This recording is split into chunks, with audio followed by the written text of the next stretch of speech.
Você já parou para pensar em quantos famosos e grandes atores nos deixaram nos últimos 12 meses? Muitas dessas mortes chocaram o mundo, seja pela maneira inesperada como aconteceram, seja pelos mistérios e polêmicas que cercaram seus últimos dias. Alguns partiram discretamente, enquanto outros se viram envolvidos em verdadeiros escândalos antes de sua despedida final. E hoje, neste vídeo, vamos revelar detalhes que a mídia muitas vezes tentou esconder. Prepare-se, porque esta lista vai te deixar de boca aberta. Vamos falar de artistas que tiveram finais trágicos, de mortes misteriosas que até hoje levantam suspeitas e de despedidas marcadas por escândalos, brigas familiares e revelações bombásticas. Você se lembra do ator cuja morte expôs um segredo de décadas? E da cantora que faleceu em circunstâncias suspeitas, gerando teorias que até hoje deixam fãs intrigados? O que realmente aconteceu nos bastidores antes de sua morte? Antes de começarmos, já aproveita para deixar o seu like e se inscrever no canal. Isso não só nos ajuda a continuar trazendo conteúdos impactantes como este, mas também faz com que o YouTube entenda que você gosta desse tipo de tema e passe a te recomendar mais vídeos assim. E olha, você vai querer assistir este vídeo até o final, porque a última revelação que vamos trazer vai te impactar profundamente. Número 7. Ney LaTorraca. Antônio Ney LaTorraca, nascido em 25 de julho de 1944, na cidade portuária de Santos, São Paulo, emergiu como um dos atores mais versáteis e queridos do Brasil. Filho de Alfredo, um crooner de cassinos, e Nena, uma corista, Ney foi batizado por ninguém menos que o renomado ator Grande Otelo, o que desde cedo o inseriu em um ambiente artístico. Aos 6 anos, fez sua primeira aparição em uma radionovela na Rádio Record, e aos 9, estreou na televisão na minissérie Alô, Doçura, da Rede Tupi. Essas experiências iniciais moldaram sua paixão pelo palco e pela atuação. Em 1964, aos 20 anos, Ney participou da peça Pluft, o Fantasminha, escrita por Maria Clara Machado e dirigida por Serafim Gonzalez. Esse momento foi decisivo, levando-o a escolher a atuação como carreira. No ano seguinte, integrou o elenco de Reportagem de um Tempo Mau, uma crítica à ditadura militar vigente. A peça foi apresentada apenas uma vez antes de ser censurada, e todo o elenco foi detido por alguns dias. Após esse episódio, Ney retornou a Santos e envolveu-se em diversas peças amadoras com o grupo teatral da Faculdade de Filosofia de Santos. Em 1967, ingressou na Escola de Arte Dramática da Universidade de São Paulo, onde estudou por 3 anos, graduando-se como o primeiro de sua turma, que teve Marília Pêra como madrinha. A partir de 1968, Ney participou de inúmeras peças, telenovelas e filmes, consolidando-se como um ator de destaque no cenário artístico brasileiro. Na vida pessoal, Ney sempre foi discreto.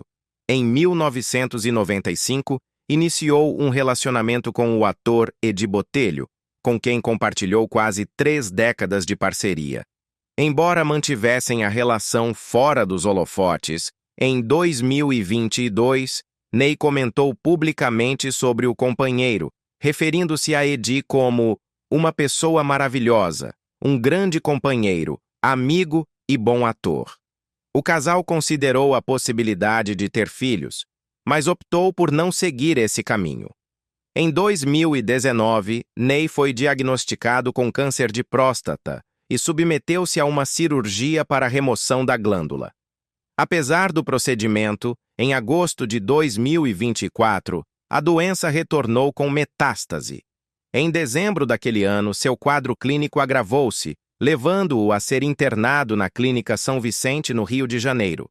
Infelizmente, em 26 de dezembro de 2024, Ney LaTorraca faleceu aos 80 anos, vítima de sepse pulmonar decorrente do câncer. Antes de sua partida, Ney tomou decisões significativas sobre seu legado.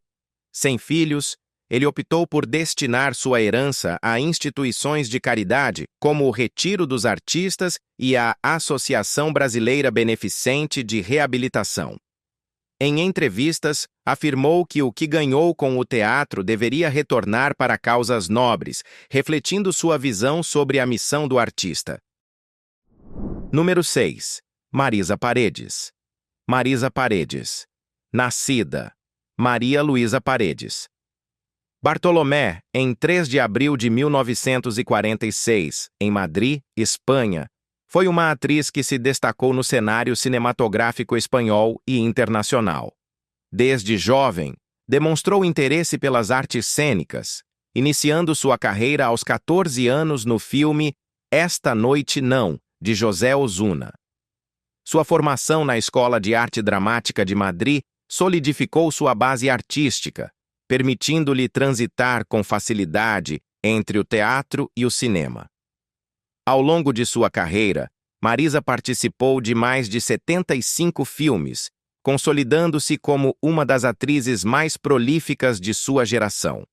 Sua colaboração com o renomado diretor Pedro Almodóvar foi particularmente marcante, resultando em performances memoráveis em filmes como Maus Hábitos, de 1983, De Salto Alto, de 1991, A Flor do Mel, de 1983, Segredo, de 1995, Tudo Sobre Minha Mãe, de 1999 e A Pele que Habito, de 2011. Essas obras não apenas destacaram seu talento, mas também a posicionaram como uma figura central no cinema espanhol contemporâneo. Marisa também deixou sua marca em produções internacionais de destaque. Em 1997, atuou no aclamado A Vida é Bela, de Roberto Benigni, que recebeu múltiplos prêmios e elogios da crítica. Além disso, trabalhou com o diretor mexicano Guillermo del Toro em A Espinha do Diabo, de 2001, demonstrando sua versatilidade e capacidade de se adaptar a diferentes estilos cinematográficos. Em termos de vida pessoal, Marisa sempre manteve uma postura discreta, evitando expor detalhes íntimos ao público. Nos anos 1970, teve uma união estável de aproximadamente 7 anos com o cineasta Antônio Isasi Isasmendi, com quem teve uma filha, Maria Isasi, que seguiu os passos da mãe na atuação. A relação terminou de forma amigável, e ambos mantiveram respeito mútuo ao longo dos anos. A partir de 1983, Marisa iniciou um relacionamento com Chema Prado, diretor da Filmoteca Espanhola, com quem permaneceu até o fim de sua vida. A parceria entre eles era baseada em interesses culturais compartilhados e uma admiração mútua pelo cinema. Embora Marisa evitasse controvérsias públicas, sua presidência na Academia de Cinema da Espanha, de 2000 a 2003, não foi isenta de desafios. Durante seu mandato, enfrentou críticas relacionadas à gestão e às decisões tomadas pela instituição. No entanto, ela sempre defendeu suas ações com firmeza, enfatizando seu compromisso com a promoção do cinema espanhol e a valorização dos profissionais da indústria. A morte de Marisa Paredes, em 17 de dezembro de 2024, aos 78 anos, foi um momento de grande tristeza para o mundo artístico. A atriz faleceu devido a uma insuficiência cardíaca em Madrid. Sua partida gerou uma onda de homenagens de colegas e admiradores. Antônio Bandeiras expressou seu pesar nas redes sociais, afirmando estar devastado pela morte de Marisa Paredes, uma grande senhora da interpretação. Cara amiga, você nos deixou cedo demais. Penélope Cruz também lamentou a perda, escrevendo: Minha querida Marisa, você nos deixa muito cedo. Te amo. Boa viagem.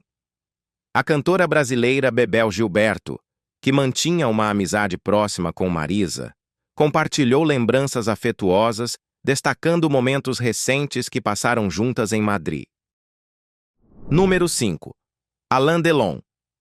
Alain Delon, nascido em 8 de novembro de 1935 em Sceaux, França, foi um dos atores mais emblemáticos do cinema europeu, conhecido tanto por seu talento quanto por uma vida pessoal repleta de controvérsias. Filho de Edith e Fabienne Delon, sua infância foi marcada pela separação dos pais quando ele tinha apenas 4 anos, resultando em uma educação instável que incluiu períodos em orfanatos e expulsões de várias escolas. Aos 17 anos, alistou-se na Marinha Francesa e serviu na Guerra da Indochina, experiência que moldou parte de sua personalidade rebelde e indisciplinada. Após retornar à França, em 1955, Delon envolveu-se em diversos trabalhos temporários, incluindo porteiro, garçom e vendedor. Sua entrada no mundo do cinema ocorreu de maneira quase acidental, quando acompanhou amigos atores ao Festival de Cannes, em 1957. Sua aparência marcante chamou a atenção de agentes, e logo ele iniciou uma carreira cinematográfica que o tornaria um ícone internacional. No entanto, sua vida pessoal sempre esteve sob os holofotes, muitas vezes ofuscando sua carreira artística. Um dos episódios mais notórios foi o caso Markovitch, em 1968. Stefan Markovitch, seu guarda-costas e amigo próximo, foi encontrado morto em circunstâncias misteriosas. A investigação revelou rumores de festas envolvendo figuras proeminentes da sociedade francesa, incluindo Delon e membros do governo. Embora nunca tenha sido formalmente acusado, o nome de Delon esteve ligado ao escândalo, levantando suspeitas sobre suas associações com o submundo do crime. Em termos de relacionamentos, Delon teve uma vida amorosa tumultuada. Foi noivo da atriz austríaca Romy Schneider, com quem formou um dos casais mais emblemáticos do cinema europeu. Embora o noivado tenha terminado, eles mantiveram uma relação próxima, contracenando juntos no filme La Piscine, em 1969. Delon também foi casado com Nathalie Barthélemy, com quem teve seu filho Anthony. Além disso, teve outros 2 filhos, Anoushka e Alain Fabian, com a modelo holandesa Rosalie van Bremen. Sua paternidade foi marcada por controvérsias, incluindo a recusa em reconhecer oficialmente Ari Boulogne, filho da cantora Nico, que alegava ser fruto de um relacionamento com Delon. Ari enfrentou uma vida problemática, lutando contra o vício em drogas e falecendo em 2023 em circunstâncias trágicas. As relações familiares de Delon foram frequentemente conturbadas. Nos últimos anos de sua vida, ele esteve envolvido em disputas públicas com seus filhos. Em 2024, seu filho Anthony acusou a meia-irmã Anoushka de manipular informações médicas sobre o pai, alegando que ela ocultou resultados de testes cognitivos realizados após um AVC que Delon sofreu em 2019. Anoushka, por sua vez, acusou Anthony de colocar a vida do pai em risco e anunciou que o processaria por difamação e assédio. Essas disputas familiares tornaram-se públicas, adicionando uma camada de complexidade à já tumultuada vida pessoal de Delon. Delon também esteve envolvido em polêmicas devido às suas declarações públicas. Em 2013, ele causou indignação ao afirmar que considerava a homossexualidade contra a natureza e se posicionou contra a adoção por casais do mesmo sexo.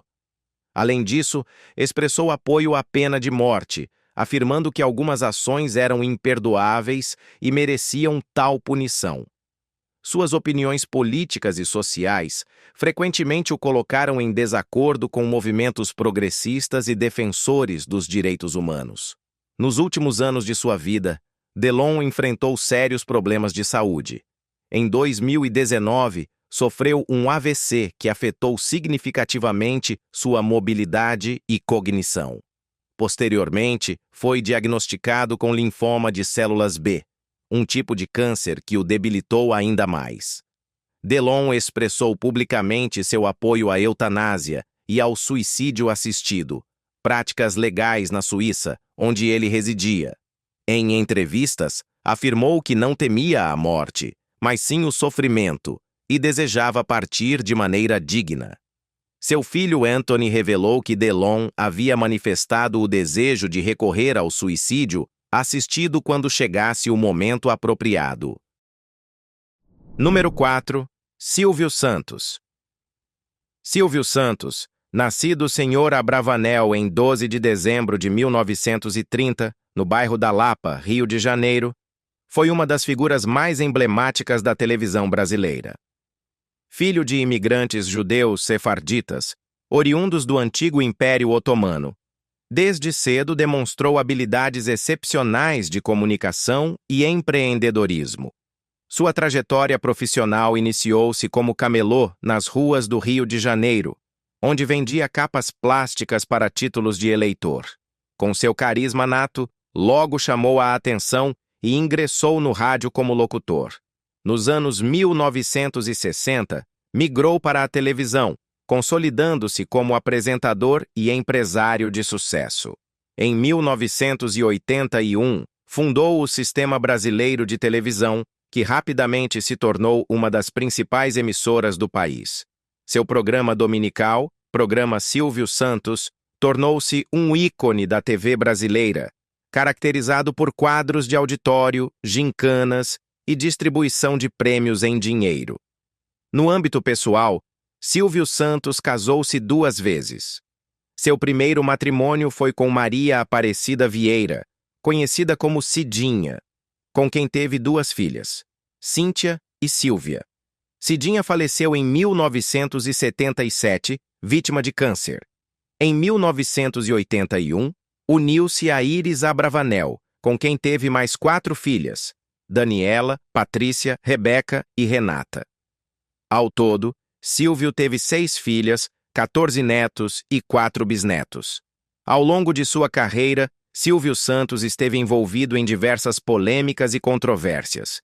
Em 2018, durante o Teleton, fez comentários considerados inapropriados à cantora Cláudia Leite, afirmando que abraçá-la o deixava excitado, o que gerou ampla repercussão negativa. Em outra ocasião, referiu-se à apresentadora Fernanda Lima de maneira depreciativa, comentando sobre sua aparência física de forma desrespeitosa. Além disso, frequentemente fazia observações sobre o peso e a aparência de convidadas e colegas de trabalho, atitudes que foram alvo de críticas por serem consideradas machistas e inadequadas. Em 2001, Silvio e sua família enfrentaram uma situação traumática, o sequestro de sua filha Patrícia Abravanel. Dias após o resgate, o próprio Silvio foi feito refém pelo mesmo sequestrador, vivendo horas de tensão que foram amplamente cobertas pela mídia nacional. Nos últimos anos de vida, Silvio Santos enfrentou desafios de saúde. Em julho de 2024, foi internado devido a uma infecção pelo vírus H1N1, recebendo alta pouco depois. No entanto, em agosto do mesmo ano, voltou a ser hospitalizado no Hospital Israelita Albert Einstein, em São Paulo, devido a complicações respiratórias. Em 17 de agosto de 2024, aos 93 anos, faleceu em decorrência de uma broncopneumonia após infecção pelo vírus influenza. Respeitando suas origens judaicas, não houve velório, e o sepultamento ocorreu no cemitério israelita do Butantã, em São Paulo. Número 3. Maggie Smith. Margaret Natalie Smith, mais conhecida como Maggie Smith, nasceu em 28 de dezembro de 1934, em Ilford, Essex, Inglaterra. Filha de Margaret Hutton, uma escocesa que trabalhava como secretária, e Nathaniel Smith, um patologista de Newcastle upon Tyne, Maggie mudou-se com a família para Oxford aos 4 anos de idade. Ela tinha 2 irmãos mais velhos, gêmeos chamados Alistair e Ian.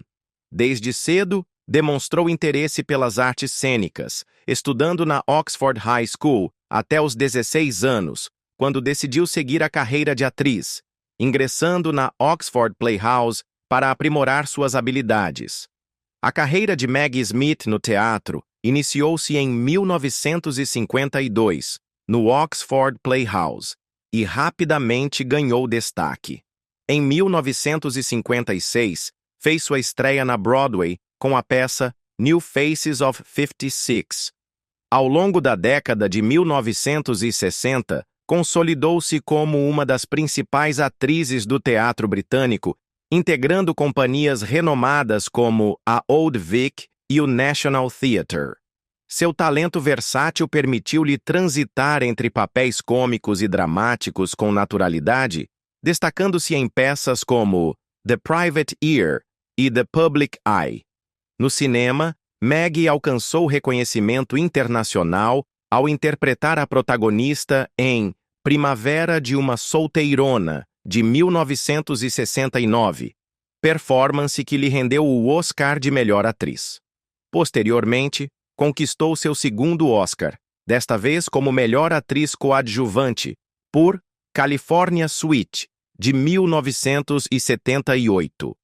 Ao longo de sua carreira cinematográfica, acumulou diversas indicações e prêmios, participando de filmes emblemáticos como Uma Janela para o Amor, de 1985, e Assassinato em Gosford Park, de 2001. Na vida pessoal, Maggie casou-se com o ator Robert Stephens em 1967, com quem teve 2 filhos, Chris Larkin e Toby Stephens. Ambos seguiram a carreira de atores. O casamento, porém, enfrentou desafios devido ao comportamento autodestrutivo de Stephens, marcado por alcoolismo e infidelidades, culminando no divórcio em 1975. No mesmo ano, ela uniu-se ao dramaturgo Beverly Cross, permanecendo casada até a morte dele em 1998. A saúde de Maggie também enfrentou obstáculos significativos. Em 1988, foi diagnosticada com a doença de Graves, uma condição autoimune que afeta a tireoide e pode causar sintomas como irritação ocular, sensibilidade à luz e hipertireoidismo. Ela passou por tratamentos que incluíram radioterapia e cirurgia ocular. Em 2007, foi diagnosticada com câncer de mama, enfrentando sessões de quimioterapia durante as filmagens de Harry Potter e O Enigma do Príncipe. Demonstrando resiliência, continuou trabalhando e, em 2009, foi relatado que havia se recuperado completamente. Maggie Smith era conhecida por sua natureza reservada e evitava os holofotes fora dos palcos e telas.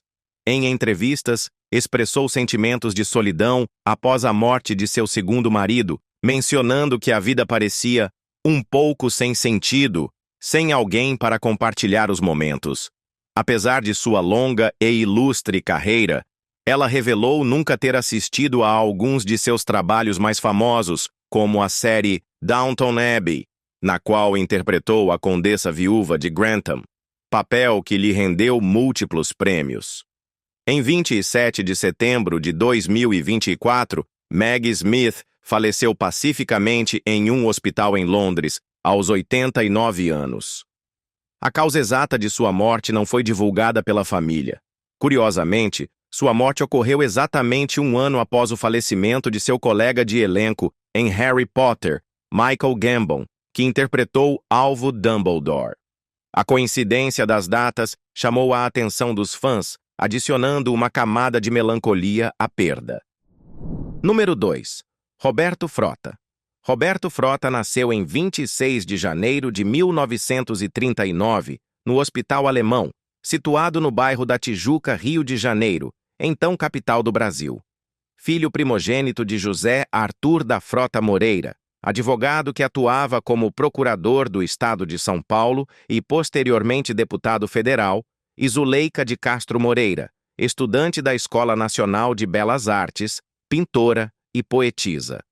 Devido às atividades profissionais e políticas de seu pai, a família mudou-se para São Paulo, estabelecendo-se no bairro da Vila Mariana. Aos 2 anos, Roberto ganhou um irmão, Carlos. Aos 14 anos, enfrentou a perda precoce de sua mãe, o que o levou a retornar ao Rio de Janeiro com seu irmão. Anos depois, seu pai casou-se novamente, e Roberto ganhou uma meia-irmã, Ana Silvia. Optando por permanecer no Rio, continuou seus estudos nos colégios Andrews e Juruena. Em 1963, enfrentou novas tragédias familiares com o falecimento de seu pai e irmão em um intervalo de apenas 28 dias. Em 1968, ingressou nos cursos de teatro ministrados por Maria Clara Machado, fundadora do Teatro Tablado, marcando o início de sua trajetória nas artes cênicas. Ao longo de sua carreira, participou de aproximadamente 50 peças teatrais, destacando-se em montagens como Cemitério de Automóveis, Peer Gynt, Castro Alves Pede Passagem, O Interrogatório, Trair e Coçar, É Só Começar e O Cordão Umbilical.